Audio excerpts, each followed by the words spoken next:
They were taking children out of Boys Town orphanages and foster homes and driving them to Sioux City, Iowa, 184 miles away, placing them in private jets, flying them to Washington, D.C. for sex orgies with Congress and senators and dignitaries.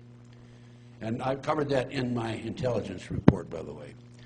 So what does that mean? Well, a guy named Rusty Nelson was taking pictures of them while they were doing this sort of thing. And Rusty would take a picture of them for them, because they kept track of the film, and then he would sneak his own film in, because he figured he'd need insurance down the road, and he was right. And so he had these pictures of these dignitaries who were involved in these nefarious sexual activities. Congressmen, senators, as I said.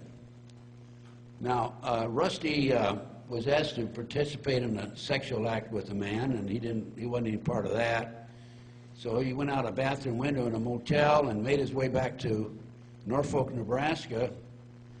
And his granddad had an old farm there that was abandoned, and he stayed on the farm for a while. And the FBI came around to Rusty's parents, and the mother very naively said, "Oh, Rusty's over at such and such a farmhouse." The FBI went over and interviewed Rusty at the farmhouse, and Rusty says it's time to take off, and he took off, of course. Now, before this happened, during the investigation, Gary Caradora was an investigator for the Senate committee, Schmidt and DeCamp. And he made contact with Rusty. Rusty was in Arizona. And Rusty said, "Meet me in Chicago." He didn't want to meet Gary Caradora in Phoenix. And so he met him in Chicago, Gary did.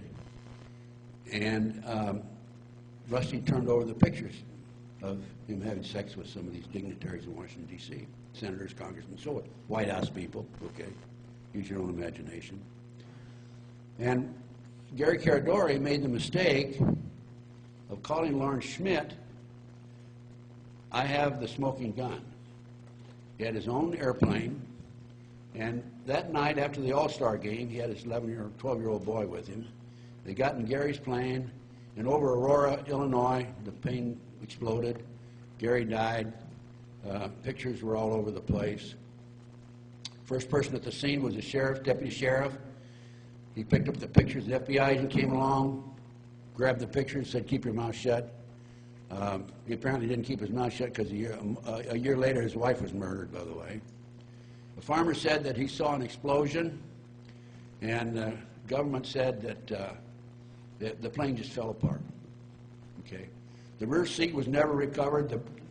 Gary Caradora's briefcase was never recovered, and the pictures, who knows what the FBI did with them. I did everything I could to get my hands on that airplane. And I was going to have it examined by a forensic specialist, because if there was a bomb on that plane, a forensic expert could tell you that there was a bomb, and they could classify the bomb. I couldn't get the plane because it was being held in a military base. Now, why would the military take a plane being flown by a civilian and take control of it? Cover up, no question about it. But anyway, that's of the number back there. If I had to guess, just from my research and my experience, I'd say maybe 35 good people back there, including Ron Paul.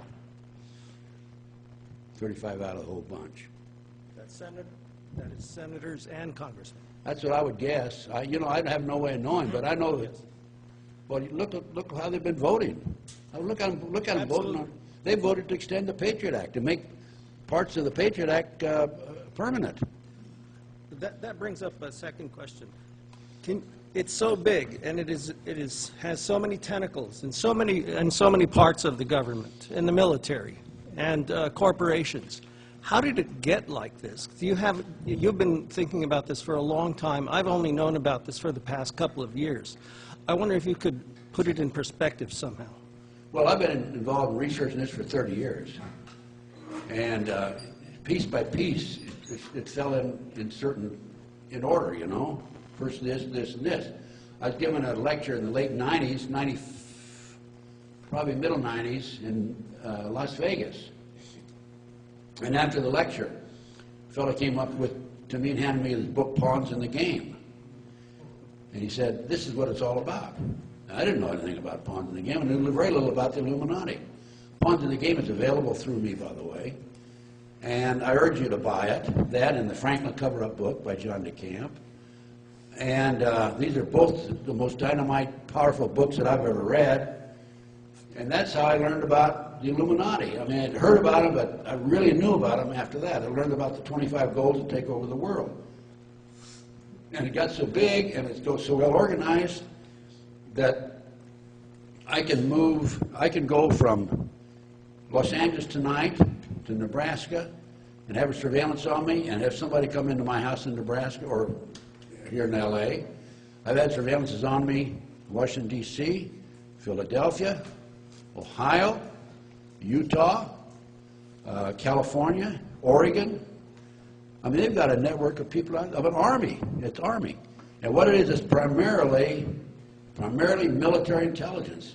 Remember Eisenhower warned us about military-industrial complex. Remember? He knew. Jack Kennedy knew.